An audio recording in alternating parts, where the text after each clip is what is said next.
Hello, everybody. Thank you for coming. My name is Sumit, Sircar. I'm with the Farmer School of Business at Miami University in Oxford, Ohio. What I'll talk about today is how our curriculum in analytics evolved. It started with my reading an article by Tom Davenport in the Harvard Business Review, which he published in 2006, which many of you would have read by now. And I thought that we should start a program in analytics, which we called business intelligence at the time. Now, we did a little research before we started, and we looked at the top 50 business programs in the United States, which Business Week published. And I found that not a single one offered analytics in any form. Either a minor or a major, or even certainly not as a degree program. So we were the first school in that top 50 that started a program, and I wanted to tell you what we've done since then in the last 6 years. The first problem we have, of course, is this. What you've seen, you've heard several speakers talk about their programs. And they're included probably in what you see here. There's like 47 universities offering either concentrations or majors in business intelligence or business analytics at the undergraduate level. And then there's many more at the graduate level, as you just heard, 74 at the graduate level. But when you look at degree programs, there's 18 universities offering full degrees in analytics. At the undergraduate level, and then very many more at the graduate level. So there's been just an explosion of programs being offered, and this is as of 2013. And one thing that's important to note is that the graduate programs far outnumber the undergraduate programs. The other thing that's not on here, but if you did a little analysis, you'd find that the quality varies very widely, not unlike the variation in the quality of MBA programs. You know, the MBAs were treated as cash cows and still are by a lot of universities. And now a lot of schools have seen religion and said we have to have an analytics program. But of course, the quality varies really widely. And so you'll see some of that in some of these slides. We were fortunate to have all of these three fields housed in the same department, which in those days were called decision sciences and information systems. So the three fields were housed in the same department, which was a big advantage because the intersection, of course, is what we would call business analytics. And so we had courses and faculty and all basically all together, which proved to be quite a bit of an advantage.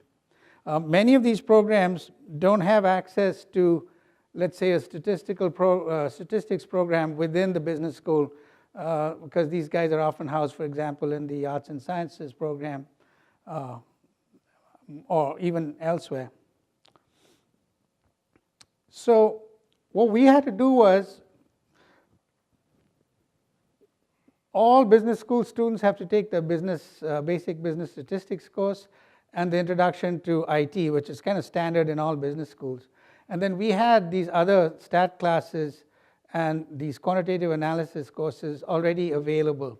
So what we did initially was we added a BI course and a knowledge management together in one class, and then we had to add data mining. So with the addition of two courses, we were able to offer a concentration, basically a minor. Now, a minor, of course, is the easiest one of the lot to add, and it just took the addition of these two courses for us to be able to do it. But then, things evolved since we started, and we found that a lot of students were interested, but they didn't want to do data mining because our data mining course is pretty rigorous. And we were having the same phenomenon as we had in information systems at the turn of the century. Many of you might recall companies were given, this was before the dot-com crash, They were giving away motorbikes to these kids as incentives for joining as programmers, and it was a crazy time. And everyone wanted to be an IS major, even though they had no aptitude for information systems. So we had that problem, and then of course, we had the dot-com crash, and then things changed. Nationwide, there was a significant drop-off in enrollment in IS programs. We're trying to avoid that here with our analytics program, because all the parents have now heard about analytics, and we've got this enormous surge in demand for our analytics minor, and many of them don't really belong. But what we did was we offered the second track for those who didn't want to do the data mining, but would rather do like a survey course in statistics, or some sort of a forecasting course, and several other courses are offered. So that was one track, and then there's a bunch of other people that we finally figured out that it wasn't restricted to the School of Business, that analytics made sense in a whole bunch of other fields. And we have most of these we have most of these fields represented in our programs at Miami. So we thought we'd do this, which was maybe have a multidisciplinary set of tracks which will cater to all kinds of students. So this is the vision, and we haven't got there yet for some reasons. But that's what happened when we started expanding our tracks, trying to get to all these other disciplines, and even outside the School of Business. For example, bioengineering, and this is geographic information systems, public administration, and so on. Well, what did we do next? There's so much pressure from other schools and also demand from industry that we decided that we had to have a co-major. So all that I've said so far is the minor. We decided to have a co-major, which was a significant step up for what the students learn, and with a significant emphasis on big data and visualization. So now we started essentially a major expansion, and the students that do the co-major have a pretty significant exposure to big data and very large data sets, because we have access to industrial data sets, and a very significant amount of training in statistical methods.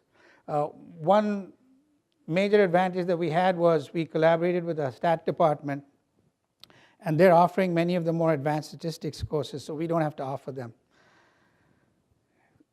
So the co-major actually has a 30 credit hour requirement. That's 30, which exceeds that of many graduate programs. And this is an undergraduate program requiring 10 courses in analytics, many of which are pretty advanced statistics courses.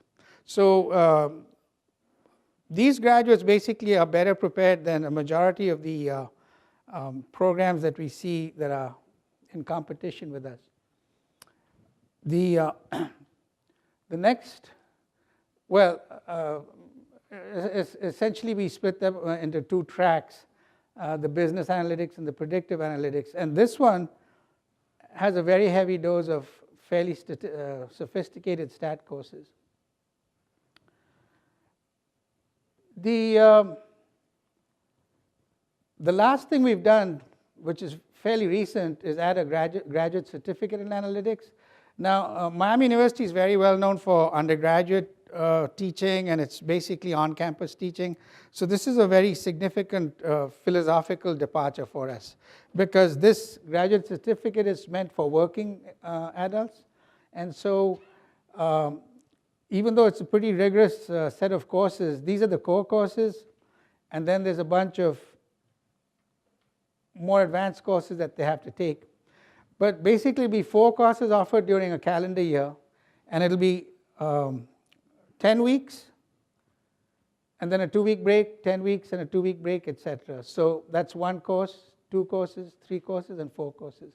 So each course is basically covered in 10 weeks, mostly online, but they'll be required to come about 8 to 10 times a year to campus. The campus is located about 35 miles from downtown Cincinnati. So we're hoping that won't be a major problem. We haven't started this yet, but we've received approval, so maybe, well, next year we hope to offer this. So that's how we've evolved, but we still have several problems which I wanted to talk about. Well, one is explosive growth. And this is this new CoMajor, and you can see how that's exploding. This is the minor, the green one, the business analytics. And notice that even the information systems programs are growing rapidly. So that big drop we experienced at the turn of the century with the dot-com crash, we've recovered a lot of that now, fortunately. And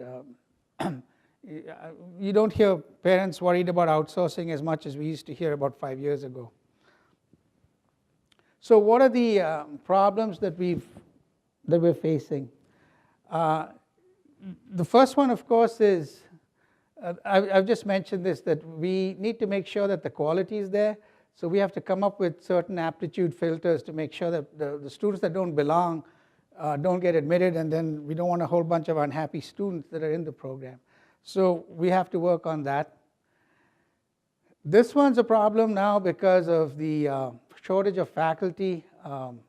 It's not easy to hire new faculty anymore in almost any business school.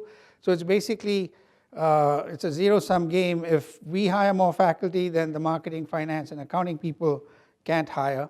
And they also have their own needs. So this is a constant battle that we're facing. The existing faculty obviously have not been classically trained in big data management or text analytics or visualization. So we're having to send a lot of our faculty to all these workshops to retool. And that's a pretty common problem across the country right now. The one problem we haven't solved yet is getting together with other departments to try and come up with integrated courses where we do some things and they do other things with the same data, so that the students see the data from different points of view in different classes. We haven't been able to pull that off. That's pretty difficult to pull off given the way business schools are organized. And we haven't been able to convince many of the other departments across campus for coming up with courses that their students might need, and basically leverage this. So we're working on that. So this is like a treadmill that you're on, and you have to keep improving because you can't stand still basically in this business. That's it. Thank you very much.